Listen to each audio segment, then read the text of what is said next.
मैं कह रहा हूं प्रेम तुम में कम है, इसलिए परमात्मा तुम्हें दिखाई नहीं पड़ता। तुम्हारी वासना बड़ी अधूरी है, अपंग है। तुम्हारी वासना को पंख नहीं है, पंख दो। तुम्हारी वासना को उड़ना सिखाओ। तुम्हारी वासना जमीन पर सरक रही, मैं कहता हूं वासना को आकाश में उड़ना सिखाओ। परमात्मा अगर वासना के द्वारा संसार में उतरा है तो तुम वासना की ही सीढ़ी पर चढ़ के परमात्मा तक पहुंचोगे, क्योंकि जिस सीढ़ी से उतरा जाता है उसी से चढ़ा जाता है। फिर तुम्हें दोहरा के कह दूं, पुराने शास्त्र कहते हैं परमात्मा में वासना जगी कि मैं अनेक हूं। अकेला अकेला थक गया होगा, तुम भीड़ से थक गए हो। वो अकेला अकेला थक गया था, वो उतरा जगत में, तुम भीड़ से थक गए हो। अब तुम वापस एकांत पाना चाहते हो, मोक्ष पाना चाहते हो, कैवल्य पाना चाहते हो, ध्यान समाधि पाना चाहते हो। चढ़ो उसी सीढ़ी से जिससे परमात्मा उतरा। इसलिए मैं कहता हूं कि संभोग और समाधि एक ही सीढ़ी के दो हिस्से, दिशा का भेद है और कोई भेद नहीं।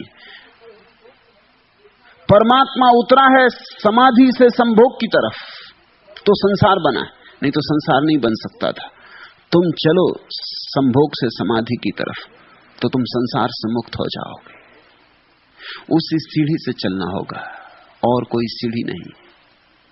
तुम जिस रास्ते से चल के मुझ तक आए हो, घर जाते वक्त उसी रास्ते से लौटोगे ना। तुम ये तो नहीं कहोगे कि इस रास्ते से तो हम अपने घर से दूर गए थे, इसी रास्ते पर हम कैसे आज। तुम जानते हो कि तर्क भी तुम्हें घर वापस ले जाएगा, सिर्फ दिशा बदल जाएगी, चेहरा बदल जाएगा। अभी यहां आते तरफ पीठ थी, जाते वक्त घर की तरफ मुंह हो जाएगा। बस इतना सा रूपांतरण, विरोध नहीं, वैमनस्य नहीं, दमन नहीं, जबरदस्ती नहीं, हिंसा नहीं।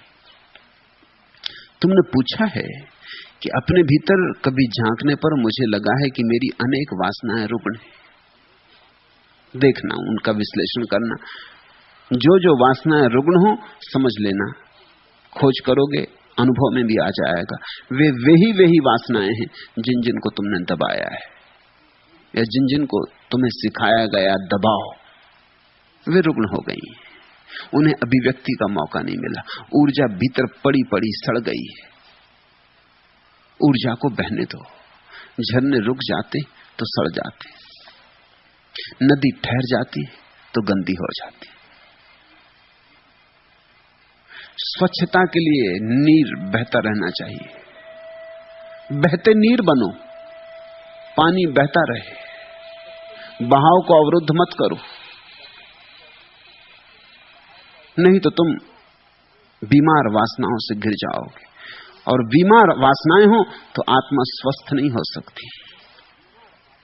वे बीमार वासनाएं आत्मा के गले में पत्थर की चट्टानों की तरह लटकी रहेंगी। आत्मा उठ नहीं सकती आकाश में। वे बीमार वासनाएं घाव की तरह होंगी, उनसे मवाद रिश्ती रहेगी। पूछा तुमने तो क्या वासनाएं भी स्वस्थ और रुग्ण होती हैं? निश्चित ही। स्वीकृत वासना, अहोभाव से अंगीकृत वासना स्वस्थ होती, अस्वीकृत वासना, इंकार की गई वासना अस्वस्थ हो जाती। और जिसे तुम इंकार करते हो वो बदला मांगती, वो प्रतिरोध करती और प्रतिशोध चाहती। जितना तुम दबाते हो उतनी वो धक्के मारती कि मैं प्रकट होकर रहूंगी। इसलिए अक्सर ऐसा हो जाता है कि तुम्हारे तथाकथित साधु सन्यासी सिवाय रुग्ण वासनाओं की गठरी के और कुछ नहीं रह जाते। अगर उनके मन की तुम जांच पड़ताल करो तो बड़े चकित हो जाओ, वहां सिर्फ रुग्ण वासनाएं। अगर तुम उनके सपनों में झांको तो बहुत भयभीत हो जाओ। उससे बेहतर सपने तुम देखते हो। इस बात का तुम्हें शायद पता न हो कि साधारण जन गंदे सपने नहीं देखते या बहुत कम देखते, लेकिन जिनको तुम साधु पुरुष कहते हो उनके सब सपने गंदे होंगे ही, क्योंकि दिन भर जिसको दबाया है वो रात बदला लेता है। इसलिए तो साधु सन्यासी सोने से डरने लगते, नींद कम करने लगते। 5 घंटे सो, 4 घंटे सो, 3 घंटे। जो साधु जितना कम सोता है लोग कहते हैं हाँ ये साधु 2 ही घंटे सोता है, मगर ये नींद से डरता क्यों है? इतनी घबराहट क्या है? नींद जैसी सुखद प्रक्रिया, नींद जैसी शांत प्रक्रिया, पतंजलि ने तो कहा समाधि और सुसुप्ति एक जैसे, गहरी नींद समाधि जैसी ही है, जरा सा फर्क है। इतना सा फर्क है कि समाधि में आदमी जागा होता है और नींद में सोया होता है, मगर दोनों दशाएं एक जैसी, क्योंकि दोनों ही स्थिति में मन शांत हो गया होता है, विचार विलीन हो गए होते, निर्विचार दशा आ गई होती। सुसुप्ति में भी तुम परमात्मा में गिर जाते हो, रोज गिरते हो, इसलिए तो गहरी नींद के बाद सुबह ताजापन लगता है, पुनरुज्जीवन मालूम होता है, फिर लौट आए ताजे होकर, किसी ऊर्जा के स्रोत में नहा के लौट आए। कुछ पता नहीं कहां गए, कैसे गए, मगर गए, होश नहीं था लेकिन गए। सुसुप्ति है सोए सोए परमात्मा में प्रवेश, और समाधि है जागे जागे परमात्मा में प्रवेश। प्रवेश तो एक ही है, द्वार एक ही है, सिर्फ इतना ही फर्क है, एक में नींद है, एक में जागरण है। लेकिन तुम्हारे साधु सन्यासी बड़े घबराते नींद से, बड़े उपाय करते रहते कि किस तरह न सोएं। उनका भय क्या है? उनका भय विचारों का है, यही है, वो दया योग्य है। जो सो भी नहीं सकते शांति से, उन पर दया न करो तो और क्या करो।